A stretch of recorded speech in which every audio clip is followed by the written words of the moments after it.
Imaginez trouver l'amour de votre vie, celui qui guérit vos blessures les plus profondes. Maintenant, imaginez découvrir que cet homme vous cache une vérité si sombre qu'elle pourrait tout détruire.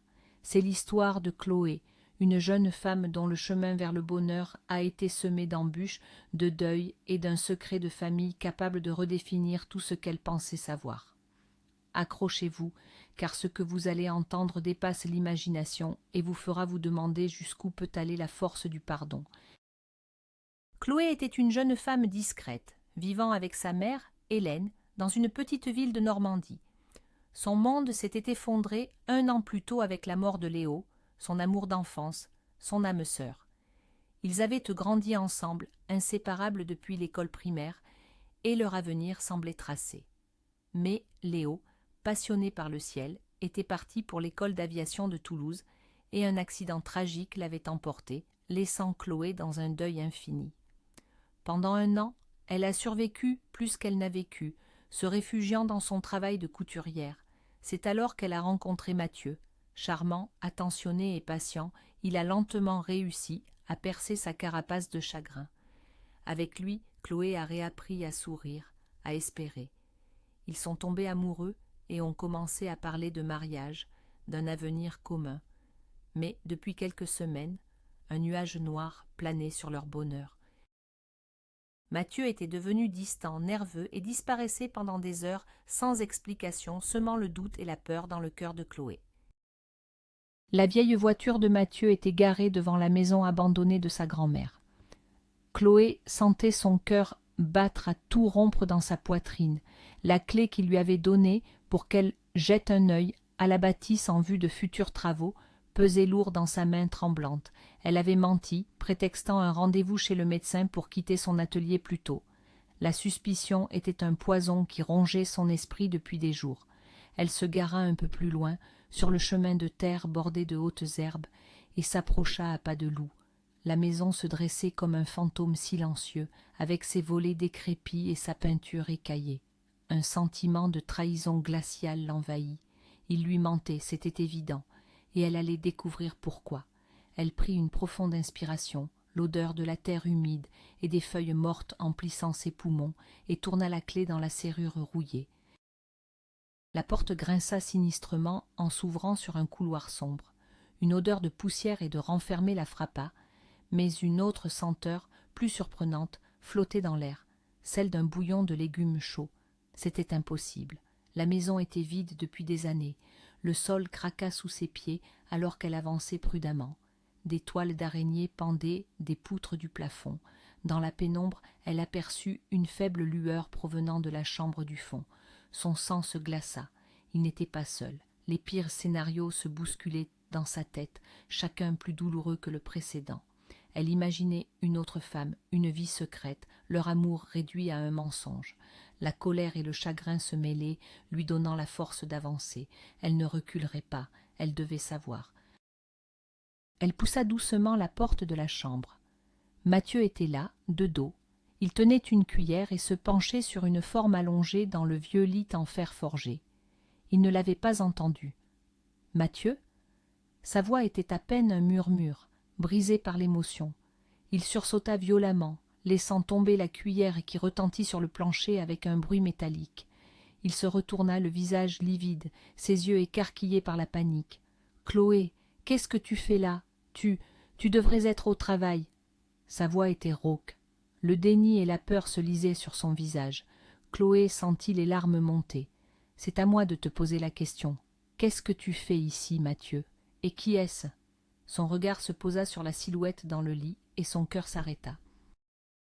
Ce n'était pas une femme, c'était un vieil homme, frêle et misérable. Son visage était creusé, couvert de plaies et de contusions. Une barbe grise et sale cachait une partie de ses traits. Il portait des haillons qui semblaient autrefois avoir été des vêtements. Une odeur âcre de maladie et de saleté émanait de lui. L'homme gémit doucement, ses yeux mi-clos brillants de fièvre. Chloé était sous le choc, incapable de comprendre. La jalousie fit place à une confusion totale. Qui était cet homme? Que faisait-il ici, dans le lit de sa grand-mère? Elle regarda Mathieu, attendant une explication, son esprit tourbillonnant. La scène était surréaliste, un cauchemar éveillé dans le silence pesant de la vieille maison. Mathieu passa une main tremblante dans ses cheveux, le regard fuyant. « Chloé, je peux tout t'expliquer. S'il te plaît, ne te méprends pas. » Il semblait chercher ses mots, accablé par la honte. « Il y a quelques semaines, il m'attendait devant l'hôtel où je travaille. Je ne l'avais pas reconnu au début. Il était, comme tu le vois, un sans-abri. » Il s'arrêta, la gorge nouée. Il m'a appelé par mon nom. Il a dit qu'il était mon père. Les derniers mots furent prononcés dans un souffle, comme s'il avait peur de les entendre lui-même. Chloé le fixa, incrédule. Son père, Mathieu, lui avait toujours dit que ses parents étaient morts dans un accident de voiture quand il était enfant. « Ton père ? Mais tu m'as dit qu'ils étaient morts !» La confusion de Chloé était immense. Mathieu baissa la tête. « C'est ce que je croyais. C'est ce qu'on m'a toujours dit. Après qu'il soit allé en prison, on m'a placé en foyer. On m'a raconté cette histoire pour me protéger, je suppose. » Il fit un geste en direction de l'homme dans le lit. « C'est Étienne, mon père adoptif. Il est sorti de prison il y a peu. Il est malade, Chloé. Il n'avait nulle part où aller. Je ne pouvais pas le laisser dans la rue. J'avais honte. Honte de toi, de ce qu'il est devenu. J'avais peur que tu me quittes si tu savais. » Ses épaules s'affaissèrent sous le poids de son secret. Il était vulnérable, brisé. La colère de Chloé s'évapora, remplacée par une vague de pitié. Elle s'approcha du lit. L'homme respirait difficilement, son corps secoué de tremblements. Ses mains étaient couvertes de brûlures et de coupures infectées. Une immense tristesse l'envahit. Cet homme, quel que soit son passé, était en train de mourir. Et Mathieu, son Mathieu, avait essayé de le sauver seul, dévoré par la honte et la peur. Elle posa une main douce sur l'épaule de son fiancé. « Tu aurais dû me le dire, » dit-elle doucement. « Je ne t'aurais jamais jugé. Nous sommes ensemble dans cette épreuve, tu comprends ?» Mathieu la regarda, les yeux remplis de larmes de soulagement et de regret. Il la prit dans ses bras, la serrant fort contre lui. « Pardonne-moi, Chloé, j'ai été stupide. J'avais tellement peur de te perdre. » Ce jour-là marqua un tournant. L'image de Léo, son premier amour, s'estompa pour la première fois. Léo représentait une jeunesse insouciante, une promesse de bonheur simple et pur. Sa mort l'avait plongé dans le passé, un passé idéalisé. En regardant Mathieu, si imparfait, si vulnérable avec ses secrets et ses peurs, elle comprit la différence entre l'amour d'une adolescente et l'amour d'une femme. L'amour véritable ne consistait pas à trouver quelqu'un de parfait, mais à affronter les imperfections et les tempêtes ensemble. Elle retroussa ses manches. « D'accord, il faut le nettoyer et changer ses pansements. Va chercher de l'eau chaude et trouve-moi des draps propres dans l'armoire de l'entrée. » Son ton était pratique, déterminé. Le doute avait disparu, remplacé par une résolution inébranlable. Les jours suivants furent difficiles. Ils s'installèrent dans la vieille maison, délaissant le confort de leur petit appartement en ville. La vie était rythmée par les soins à donner à Étienne. Chloé apprit à nettoyer des plaies, à changer des bandages, à préparer des bouillons faciles à avaler. L'eau courante était coupée, il devait la puiser au vieux puits dans le jardin. Le soir, il se réchauffait près du feu, dans la grande cheminée, épuisé mais plus proche que jamais. Ces épreuves forgeaient leur couple, créant un lien plus profond, cimenté non pas par des mots doux, mais par des gestes partagés dans l'adversité. Lentement, grâce à leurs soins constants, Étienne commença à reprendre des forces, la fièvre tomba et un peu de couleur revint sur ses joues. Un soir, alors que la pluie battait contre les vitres, Étienne était assis dans un fauteuil près du feu, enveloppé dans une couverture. C'était la première fois qu'il semblait vraiment lucide. Il les regarda, ses yeux clairs remplis d'une tristesse infinie. « Je vous dois des explications, » dit-il d'une voix faible mais ferme. Le silence s'installa dans la pièce, seulement troublé par le crépitement des flammes. Chloé et Mathieu s'assirent en face de lui, prêts à écouter. L'heure de la vérité était arrivée. L'homme qui n'était qu'une ombre misérable quelques jours plus tôt allait enfin leur livrer son histoire, une histoire qui allait, une fois de plus, changer le cours de leur vie. Étienne commença son récit. Je n'ai pas toujours été comme ça. Un sourire amer effleura ses lèvres. J'ai eu une vie avant, une très belle vie. J'étais un homme d'affaires, j'avais un restaurant à Paris qui marchait très bien. J'avais tout pour moi, l'argent, le succès, mais j'étais seul. Il fixa le feu, comme s'il y voyait les fantômes de son passé. Puis j'ai rencontré Manon, elle était jeune, magnifique, une fleur, j'en suis tombé éperdument amoureux. Je l'ai épousée, contre l'avis de tous mes amis qui la trouvaient calculatrice. Je ne voyais que sa beauté, sa douceur apparente. Je lui ai tout donné, je voulais la combler. Le plus grand désir de ma vie, continua-t-il, était d'avoir un enfant, un fils. Mais les années passaient, et Manon ne tombait pas enceinte. Elle disait qu'elle était trop jeune, qu'elle voulait profiter de la vie. En réalité, elle ne voulait pas d'enfant. Après de nombreux examens, les médecins ont découvert que le problème venait de moi. J'étais stérile. Ce fut un coup terrible. Ma masculinité, ma raison de vivre, tout était remis en question. Manon a pris la nouvelle avec un soulagement à peine déguisé. Elle s'est éloignée de moi, passant ses journées à dépenser mon argent, ses nuits avec ses amis ou d'autres hommes. Je le sentais, mais je refusais de l'admettre. Je ne pouvais pas abandonner mon rêve de paternité. J'ai proposé à Manon d'adopter. Elle a refusé catégoriquement, mais j'ai insisté. C'est comme ça que je t'ai trouvé, Mathieu. Il tourna son regard vers son fils. Je me souviens du jour où je suis entré dans cet orphelinat. Tu es venu vers moi, un petit garçon de 5 ans, et tu m'as attrapé la main. Tu m'as dit « C'est toi, mon papa ?» Mon cœur a fondu. J'ai su à cet instant que c'était toi. Je t'ai adopté, malgré la froideur de Manon. Ces années avec toi ont été les plus belles de ma vie. Je t'apprenais à faire du vélo, on construisait des cabanes. J'étais enfin un père.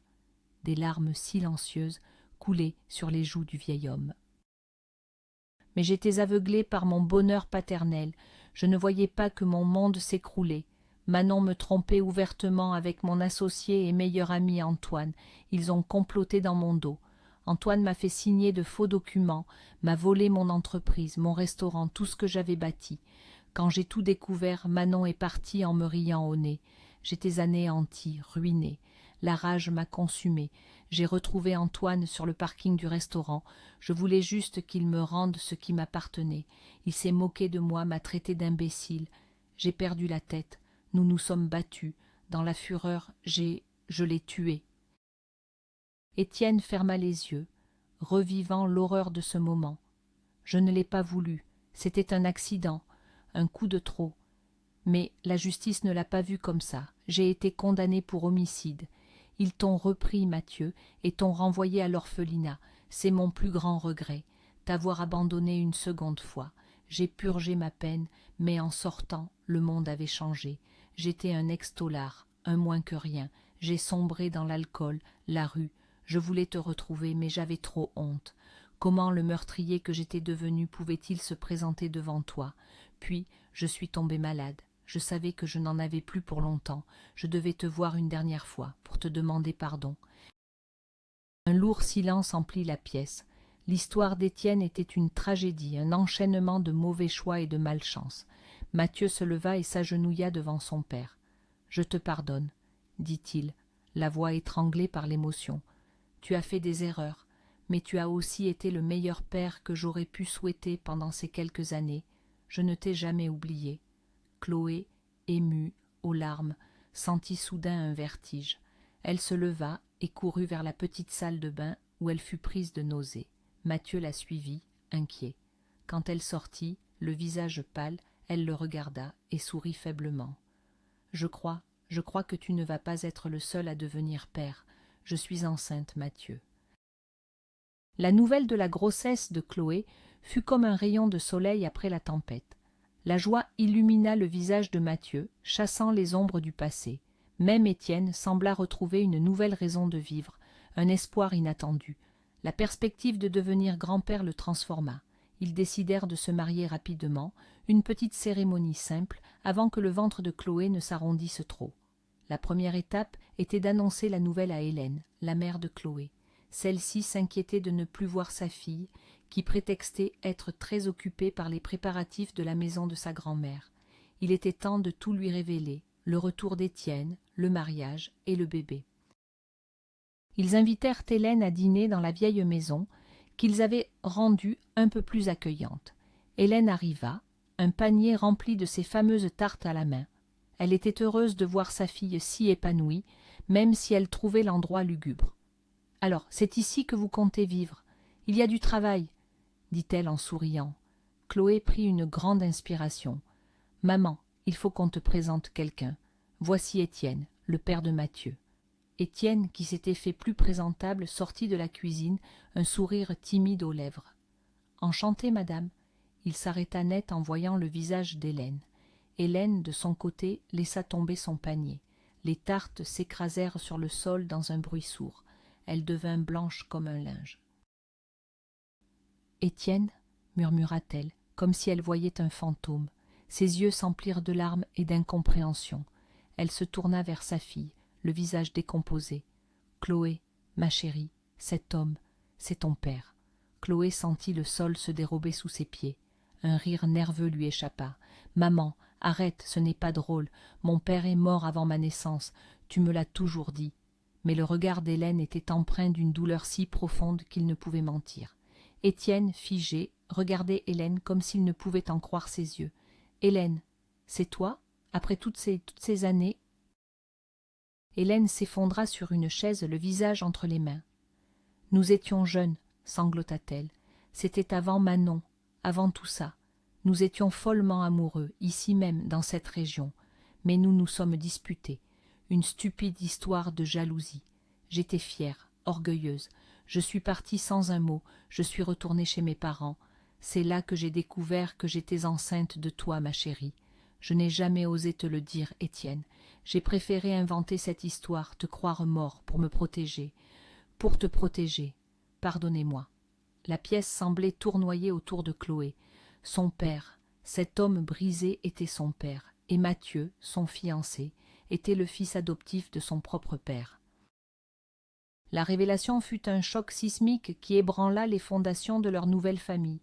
Ils n'étaient pas liés par le sang, mais le destin les avait réunis de la manière la plus étrange qui soit. Une fois le choc passé, une évidence s'imposa. Leur histoire, aussi tordue soit-elle, était la leur.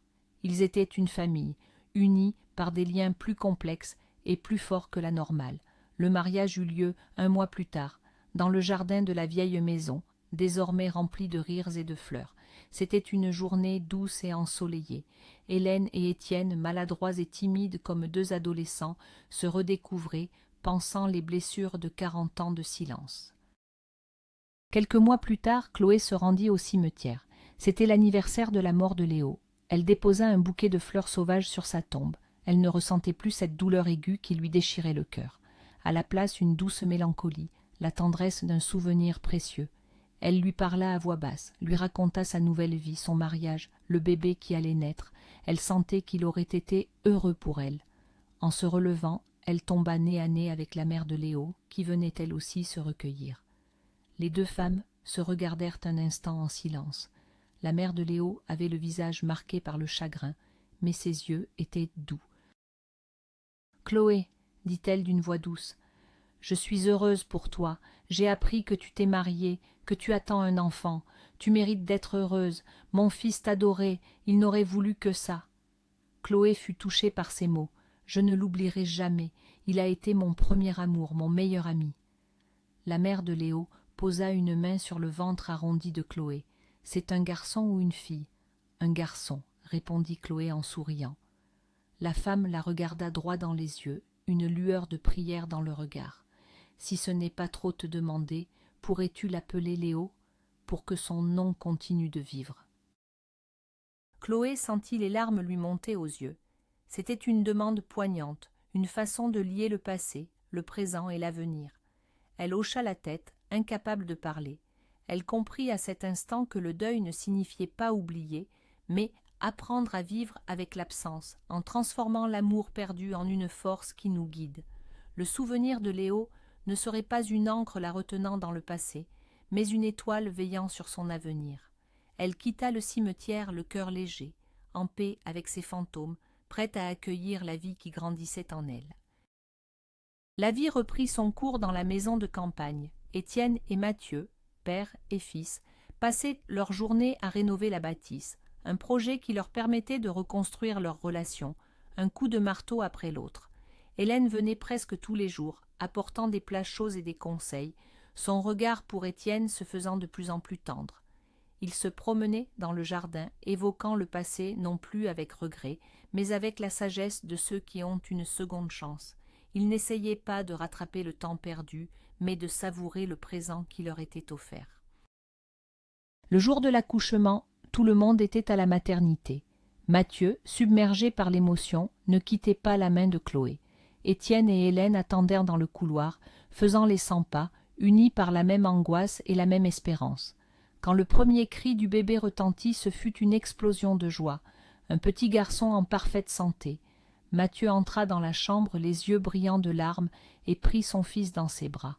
Il le regarda avec une adoration infinie, murmurant son nom. Léo. Chloé, épuisée mais radieuse, le regardait, le cœur débordant d'un amour si vaste qu'il semblait pouvoir contenir toutes les joies et les peines du monde.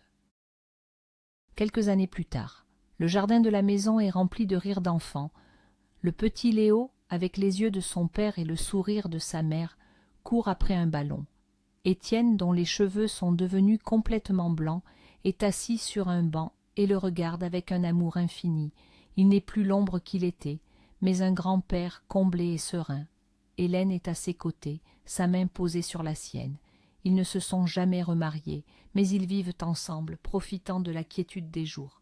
Leur amour a trouvé une nouvelle forme, paisible et profonde, comme une rivière qui a finalement rejoint la mer après un long et tumultueux voyage. Chloé sort sur le perron, une citronnade à la main. Elle observe cette scène, ce tableau parfait de bonheur simple. Mathieu la rejoint et passe un bras autour de ses épaules. Ils regardent leur fils, leur père, leur mère. Ils regardent leur famille.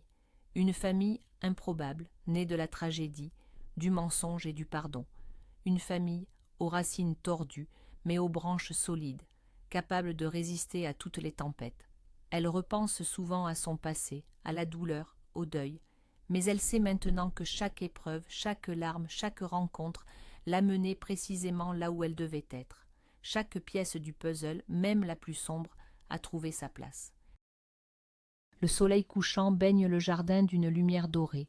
Léo court vers eux, ses petites jambes le portant à peine. Il se jette dans les bras de son père. « Papa, regarde le dessin que j'ai fait. » C'est un gribouillage coloré représentant 4 personnages se tenant la main sous un grand soleil jaune. Chloé sourit. La vie est parfois un long chemin sinueux, plein de détours inattendus et de falaises abruptes. Mais au bout du chemin, il y a parfois une maison, un jardin et une famille qui vous attend. Pour Chloé, ce n'était pas la vie qu'elle avait imaginée dans ses rêves de jeune fille, mais c'était bien mieux. C'était la vraie vie, avec ses cicatrices et sa beauté imparfaite. Ainsi, d'un mensonge né de la honte, est née une vérité qui a réuni toute une famille. Chloé a non seulement trouvé l'amour en Mathieu, mais elle a aussi retrouvé un père qu'elle croyait ne jamais avoir eu. Et au milieu de ce chaos, elle a appris que le pardon est la clé qui ouvre les portes d'un nouvel avenir. La vie leur a enlevé beaucoup, mais elle leur a finalement tout donné. Leur histoire nous rappelle que même dans les situations les plus sombres, il y a toujours une lueur d'espoir, et que les familles ne sont pas seulement définies par les liens du sang, mais par la force de l'amour qui les unit. Merci de nous avoir écoutés jusqu'au bout. Si cette histoire vous a touché, n'hésitez pas à laisser un like, à vous abonner pour ne rien manquer de nos prochains récits et à partager vos impressions en commentaire. Et vous, croyez-vous aux secondes chances ?